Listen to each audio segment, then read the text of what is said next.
Hello everyone. Today we will continue our chapter Indian Criminal Justice System. Previous class में हम लोगों ने क्या पढ़ा था? हमने एक हिट एंड रन केस के बारे में पढ़ा था जो कि मिस्टर बजाज एंड नीना के बीच में था. उसी केस को हम कंटिन्यू करते हैं. The case of hit and run soon became a media sensation as it involved a big business family. ये जो हिट एंड रन केस था ये बहुत ही बड़ा केस बन गया, मीडिया सेंसेशन हो गया. मीडियाज़ में मीडिया जो भी सोशल मीडिया होता है जैसे कि न्यूज़ हो गई या आप लोग फेसबुक वगैरह हो गए, जो भी मीडिया के तरीके होते हैं उसमें एक बहुत बड़ा सेंसेशन बन गया क्योंकि उसके अंदर एक बहुत बड़ी बिजनेस फैमिली इन्वॉल्व थी. Different people were giving different reactions.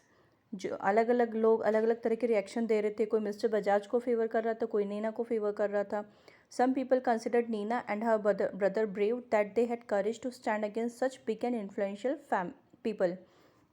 कुछ लोग तो नीना और उसके भाई को बहुत ही ज़्यादा ब्रेव बता रहे थे क्योंकि उन्होंने इतनी बड़ी फैमिली से के अगेंस्ट खड़े होने का सोचा. The other considered the stupid saying that they will not be able to last before Bajaj and their lawyers.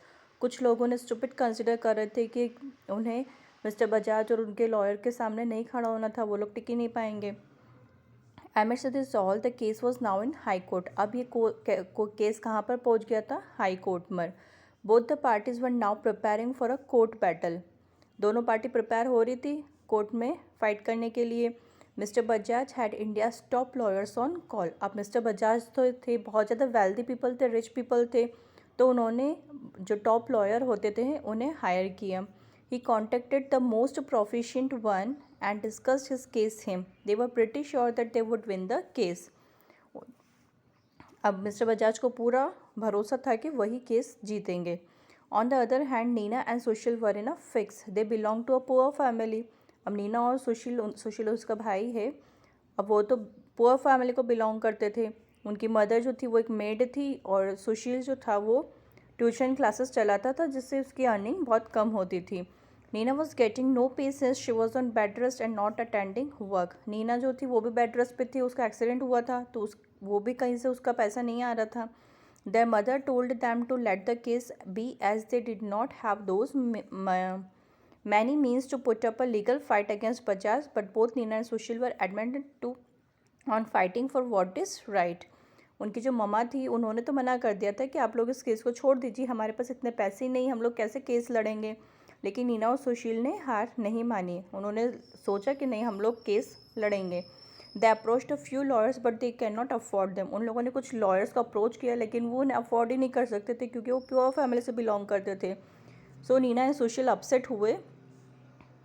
ठीक है, ये हमारा केस रेट हमने कंटिन्यू किया है. Now our next topic is role of lawyers and जजेस in criminal justice system. Lawyer और जजेस का क्या रोल होता है क्रिमिनल जस्टिस सिस्टम में? कल प्रीवियस क्लास में हमने रोल ऑफ पुलिस देखा था कि पुलिस का क्या रोल होता है क्रिमिनल जस्टिस सिस्टम में. उनका रोल सिर्फ इंटरोगेट करना, एविडेंसेस ढूंढना और विटनेसेस को ढूंढना, इतना ही काम होता है पुलिस का. ठीक है, अब हम लॉयर और जजेस का काम देखते हैं. The public prosecutor and the defence lawyer. दो तरह के लॉयर होते हैं कोर्ट में. एक पब्लिक प्रोसिक्यूटर होता है और अनदर होता है defence lawyer. Our constitution provides a right to have a legal aid to every citizen. हमारे कॉन्स्टिट्यूशन ने ये राइट दिया है एवरेज सिटीज़न को कि वो लोग लीगली उन्हें हेल्प मिल सके. Article 22 of our constitution states that average citizen of India has right to legal aid and be defended by a lawyer. Means सभी सिटीज़न को कानूनी तरीके से हेल्प दी जाती है. जैसे कि हमने ये नीना और सुशील का केस देखा, वो लोग पुअर फैमिली को बिलोंग करते थे तो वो लोग लॉयर नहीं हायर कर सकते थे. तो जो लोग नहीं हायर कर सकते, पुअर फैमिली से बिलोंग करते हैं या डिसेबल होते हैं, जिन्हें कोई लॉयर नहीं मिलता है, तो उन्हें लॉयर कोर्ट की तरफ से दिया जाता है. ओके, उसे मतलब ऐसा कहा जाता है कि वो स्टेट की तरफ से उन्हें प्रेजेंट कर रहे हैं. There should be no discrimination in provision of this. किसी भी तरह का डिस्क्रिमिनेशन नहीं होता है. In the situation above, Neena and Sushil will not be left without a lawyer as their rights are reserved with the constitution. Article 39A of Indian Constitution states that it is the duty of a state to provide a lawyer to any person who cannot arrange for one himself because of poverty or any other disability. Okay, यही बात अभी मैंने आपको बताई कि Indian constitution ने ये right दिया है एवरी सिटीज़न को कि ये स्टेट की ड्यूटी बनती है कि अगर कोई लॉयर को अफोर्ड नहीं कर सकता है बिकॉज ऑफ पॉवर्टी या कोई डिसेबिलिटी की वजह से, तो उन्हें स्टेट की तरफ से लॉयर दिया जाता है। Thus Neena and Sushil will be given a lawyer by the state. तो नीना और सुशील को लॉयर किसने दिया? स्टेट ने दिया। Whenever a crime happens in our country, in our society, it is not just done on one person but it is considered to be done against the society। अगर हमारी society में कोई भी crime होता है तो वो सिर्फ एक पर्सन के साथ नहीं हो रहा है, वो ऐसा कंसिडर किया जाता है कि वो स्टेट की तरफ, मतलब स्टेट के अगेंस्ट क्राइम हुआ है, सोसाइटी के अगेंस्ट क्राइम हुआ है। For instance in the above case it will be state against KL Bajaj, the lawyer that represent the state and the questions the accused is called the public prosecutor। ठीक है, तो जो lawyer state को represent करता है और accused से questions करता है तो उस लॉयर को कहा जाता है पब्लिक प्रोसिक्यूटर। मीन्स वो हुआ नीना एंड सुशील का लॉयर जो कि स्टेट को रिप्रेजेंट करता है। ठीक है, तो उसे कहा जाता है public prosecutor. The public prosecutor plays no role in police investigation but begins his or her work after the investigation is done and the case is filed in the court। जब तक पुलिस की investigation चलती तब तक lawyer का कोई role नहीं होता है। ओके, जब तक कि केस कोर्ट में नहीं आ जाता तब तक लॉयर का कोई रोल नहीं होता है। जब केस कोर्ट में फाइल हो जाता है उसके बाद लॉयर अपना काम करते हैं। As a state representative, it is very important for public prosecutor to be aware, unbiased and a fair presenter of facts, evidences and witnesses। अब जो पब्लिक प्रोसिक्यूटर होता है वो स्टेट को रिप्रेजेंट करता है तो उनकी रिस्पॉन्सिबिलिटी बनती है कि वो अवेयर रहें, अनबायस्ड रहें एंड अ फेयर प्रेजेंटर रहें कि जितने भी फैक्ट्स उनके सामने आए हैं, जितने भी एविडेंसेस उन्होंने देखे हैं, विटनेसेस उन्होंने देखे हैं, उसके ऊपर वो फेयर डिसीजन ले सकें। On the other hand the accused also has a right to be presented by a lawyer. ठीक है, ये तो एक साइड के लॉयर हो गए पब्लिक प्रोसिक्यूटर जो कि स्टेट को रिप्रेजेंट कर रहे हैं। दूसरे साइड में एक और लॉयर होते हैं जो कि एक्यूज्ड पर्सन का होता है, जैसे कि मिस्टर बजाज है, उनके ऊपर केस लगाया गया है तो वो एक्यूज्ड हुए, तो उनको भी राइट दिया गया कि वो अपने लॉयर को रिप्रेजेंट करें। The lawyer that defends the accused is a defence lawyer. Okay, so जो एक्यूज्ड पर्सन को जो लॉयर डिफेंस करेगा, उन्हें बचाएगा, वो हो गया defence lawyer. As a lawyer it is his responsibility to present his clients case openly with all facts and evidences. अब एज ए लॉयर उनकी क्या रिस्पॉन्सिबिलिटी बनती है डिफेंस लॉयर की कि वो अपने क्लाइंट के केस को ओपनली प्रेजेंट करें, जितने भी फैक्ट्स एविडेंसेस हैं सब वहाँ पर कोर्ट में प्रेजेंट करें। Not necessarily every accuse is guilty. ऐसे ज़रूरी नहीं होता है कि जिस भी एक्यूज पर्सन को आपने अरेस्ट किया है वो गिल्टी ही हो। पुलिस की इन्वेस्टिगेशन होती है लेकिन ऐसे ज़रूरी नहीं होता कि उन्होंने जिसको पकड़ा है वो गिल्टी हो ही। If there is an innocent person who is falsely charged then it is the defence lawyer's responsibility to make sure that his case is presented well in the court. बहुत बार ऐसा भी होता है कि किसी के ऊपर गलत आरोप लगा दिए जाते हैं, फॉल्सली उन्हें चार्ज कर दिया जाता है, तो ये डिफेंस लॉयर की रिस्पॉन्सिबिलिटी बनती है कि वो उनके केस को अच्छे से कोर्ट में रिप्रेजेंट करें। ठीक है, तो ये हमारा लॉयर का रोल हो गया कि टू टाइप के लॉयर हो गए, public prosecutor and another one is defence lawyer. ठीक है, अब रोल ऑफ जज का क्या रोल होता है? द जज has an important role in court procedures. जज का सबसे ज़्यादा इम्पॉर्टेंट रोल होता है। A judge is like your teacher who presides over the court proceedings and conducts the case impartially। जज कैसा होता है? आपके टीचर के जैसा होता है। जैसे आपको क्लास में कोई भी कंप्लेंट होती है किसी और स्टूडेंट को लेके, तो आप जाके अपने टीचर को कंप्लेंट करते हैं ना, फिर टीचर डिसीजन लेती है कि कौन गिल्टी है कौन नहीं है। उसी टाइप से जज का भी रोल होता है। It is the duty of जज to be free of all biases and listen to every witness and evidences carefully. अब जज की ड्यूटी होती है कि वो बिल्कुल अनबायस्ड रहे, मतलब किसी भी तरह का भेदभाव नहीं कर सकते। वो पहले उनको अच्छे से सारे विटनेस एविडेंसेस को केयरफुली सुनना पड़ता है। इट इज़ द जज who views and listens to all the investigation witnesses evidences and decides who is guilty and who is innocent. जब जज सारी बातें सुन लेते हैं, अच्छे से समझ लेते हैं, सारे एविडेंसेस विटनेसेस इन्वेस्टिगेशन सब कुछ सुनने के बाद वो डिसाइड करते हैं, जज डिसाइड करता है कि कौन गिल्टी है और कौन इनोसेंट है। He decides the punishment for guilty as prescribed by law. वो पनिशमेंट डिसाइड करते हैं कि क्या पनिशमेंट, मतलब लॉ ने फिक्स कर रखे हैं पनिशमेंट, तो कानून ने सारे पनिशमेंट फिक्स कर रखे कि किसको क्या सज़ा देनी है, देन वो जज देते हैं। फिर द जज can not give in to his or her emotions during the trial and can not give punishment above what the law prescribes. जज को भी परमिशन नहीं है कि वो इमोशंस में आके या किसी को भी जो लॉ ने प्रिस्क्राइब कर रखे है उसके अलावा कोई और पनिशमेंट दे सके, वो जज को भी अलाउ नहीं है। सारे पनिशमेंट्स लॉ ने फिक्स कर रखे हैं कि किस क्राइम के लिए क्या सज़ा देनी है, तो वो सज़ा फिर कौन देता है? जज। Okay, now let's find out. Imagine the following scenarios. The judge listened to the arguments in court but is also looking at the record of the Bajaj family. जज ने जितने भी आर्ग्यूमेंट्स थे वो सब सुने कोर्ट के अंदर, लेकिन उन्होंने बजाज फैमिली का रिकॉर्ड भी देखा. Bajaj family is indeed a very reputed and prestigious family and offences like over speeding and hit and run are not expected from them. जो बजाज फैमिली बहुत ही रेप्यूटेड और प्रेस्टिजियस फैमिली है, तो इस टाइप की ओवर स्पीडिंग या हिट एंड रन केस उनसे एक्सपेक्ट नहीं किया जा रहा था. द जज goes with his instinct and decides that there must have been a misunderstanding and mister Bajaj is innocent. So जज को ऐसा सोचा, जज ने डिसाइड किया कि ज़रूर कोई मिसअंडरस्टैंडिंग हुई है और मिस्टर बजाज इनोसेंट है. अगर आपको क्या लगता है, do you think it would have been fair and why? क्या आपको ऐसा लगता है कि ये फेयर है और क्यों है? द जज is a well wisher of poor and has seen many such cases due to which he has an opinion that in such cases it is usually the richer party who is at fault. अब जज जो है अगर poor family के well wisher हैं और उन्होंने ऐसे बहुत सारे केसेस देखे हैं, तो उनकी ओपिनियन ये बनती है कि इन ऐसे केसेस में यूजुअली जो रिचर पार्टी होती वही फॉल्टी होती है. He believes that Bajaj is trying to cover up his mistake and is the one who is guilty.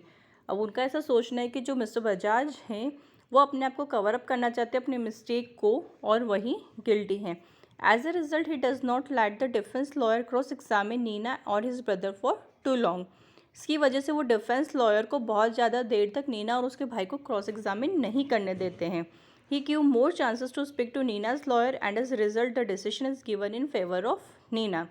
इस वजह से नीनाज के लॉयर को बोलने का ज़्यादा मौका मिला और वो लोग जो जीत गए, डिसीजन जो गया वो नीना के फेवर में चले गया. तो क्या ये आपको फेयर ट्रायल लग रहा है और क्यों? ये दोनों आपको सिचुएशंस बता दी गई है कि अगर जज अनबायस्ड नहीं रहे और वो किसी एक के फेवर में चले गए तो फिर कौन, जो जिसके फेवर में जाएंगे वही केस जीतेंगे ना. तो ये दोनों सिचुएशंस आपको बता दी गई है. नाउ हम पढ़ेंगे फेयर ट्रायल. फेयर ट्रायल क्या होता है? जो केस चलता है कोर्ट के अंदर, जो हम हिंदी में कहते हैं कि मुकदमा चल रहा है, that is fair trial. A fair trial is the utmost important part of any criminal justice system. Fair trial सबसे ज़्यादा इम्पॉर्टेंट पार्ट होता है क्रिमिनल जस्टिस सिस्टम का. It is the backbone of our Indian legal system as it is the only way through which equal opportunity can be given to all parties involved and a true and unbiased decision can be made out from it. Fair trial जो होता है वो हमारे Indian legal system की backbone होती है. क्यों? क्योंकि सिर्फ यही एक तरीका होता है जिसके थ्रू दोनों पार्टीज़ को इक्वल अपॉर्चुनिटी दी जाती है और एक ट्रू और अनबायस्ड डिसीजन लिया जाता है उसके through. Okay, our constitution provides every citizen right to life where it upholds their right to live freely with liberty. हमारे कॉन्स्टिट्यूशन ने सभी सिटीज़न को राइट दिया है कि वो फ्रीली जी सकते हैं अपनी लाइफ को. And make sure that no one liberty is taken away from them. Even if done it must be following proper legal procedures and for a valid legal reason. अगर ऐसा होता है देन वो एक प्रॉपर लीगल प्रोसीजर होती है और एक वैलिड लीगल रीज़न की थ्रू किया जाता है. Thus, when a case gets into a court, it is done with a proper legal procedure that gives every party a right to present itself openly and freely. जब कोई भी case court के अंदर आता है तो फिर एक प्रॉपर लीगल प्रोसीजर होता है जिसके थ्रू एवरी पार्टी को राइट दिया जाता है कि वो अपने आप को फ्रीली और ओपनली प्रेजेंट कर सके.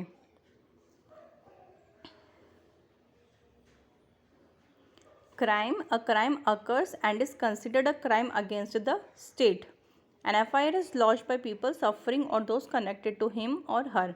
क्राइम क्या हुआ, कोई भी अगर क्राइम हुआ और ऐसा कंसिडर किया गया कि वो स्टेट के अगेंस्ट क्राइम है, देन एक FIR कोई भी पीपल या जो सफरिंग पीपल है जिसके ऊपर ये हुआ है क्राइम, तो वो फिर FIR उसके थ्रू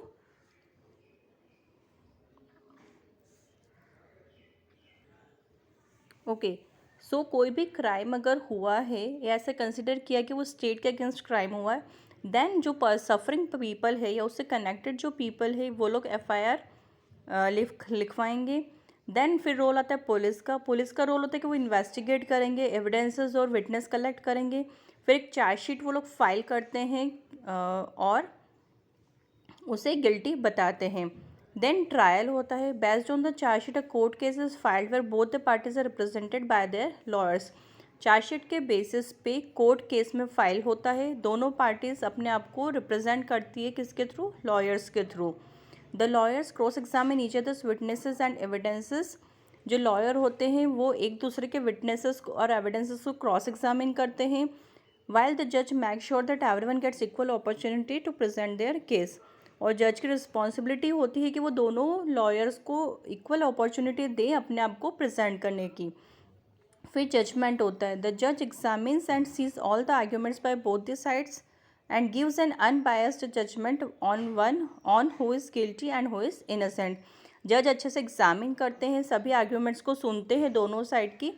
देन वो एक अनबायस्ड डिसीजन देते हैं कि कौन गिल्टी है और कौन इनोसेंट है. A lawful and just punishment is decided by the judge for guilty. एक lawful और justice punishment दिया जाता है जज के थ्रू कि कौन गिल्टी है. ठीक है, ये पूरा हमारा क्रिमिनल जस्टिस सिस्टम का पार्ट हो गया. It is upon the judge to make sure that both the parties find it feasible to reach the court and are given ample time to present and cross-examine the other party, witness and evidences. ये जज के ऊपर depend करता है कि वो दोनों parties court easily पहुंच सके. दोनों पार्टीज़ को इनफ टाइम दिया जाए कि वो लोग एक दूसरे की पार्टी के विटनेसेस को, एविडेंसेस को क्रॉस एग्जामिन कर सके. फिर जो जज होते हैं उनके अनबायसनेस और लॉफुल कंडक्ट की वजह से जो ट्रायल होता है वो फेयर ट्रायल होता है. The police, the lawyer and judge are all equally important part of Indian criminal justice system and upon them lies the responsibility of fair trials and justice. So हम police, lawyer और जज ये सभी equally important part है Indian criminal justice system के और इन सब पर डिपेंड करता है, इन सब की रिस्पॉन्सिबिलिटी होती है कि जो जस्टिस हुआ है वो फेयर ट्रायल और जस्टिस हो. मीन्स जो न्याय दिया जाता है वो फेयर हो, किसी भी एक तरफ किसी को ऐसा नहीं लगना चाहिए कि नहीं ये डिसीजन गलत है कोर्ट का या हमारे साथ अन्याय हुआ है. ये इंडियन क्रिमिनल जस्टिस सिस्टम होता है. तो पहले आ गया पुलिस का रोल कि वो FIR फाइल करेंगे, देन इन्वेस्टिगेशन कंडक्ट करेंगे, देन एविडेंसेस और विटनेसेस को कलेक्ट करेंगे. फिर रोल आता है लॉयर का. पब्लिक प्रोसिक्यूटर होता है जो कि स्टेट को रिप्रेजेंट करते हैं और डिफेंस लॉयर होते हैं जो कि एक्यूज्ड को रिप्रेजेंट करते हैं. देन रोल आता है जज का. वो एक फेयर ट्रायल कंडक्ट करते हैं, फिर एनालाइज करते हैं एविडेंसेस और विटनेसेस को, फिर एक जजमेंट देते हैं. किसके बेसिस पे, एविडेंस और विटनेस के बेसिस पे जजमेंट देते हैं. देन जो लॉ के थ्रू प्रिस्क्राइब्ड किए गए हैं पनिशमेंट वो देते हैं. आपको समझ में आ गया पूरा चैप्टर.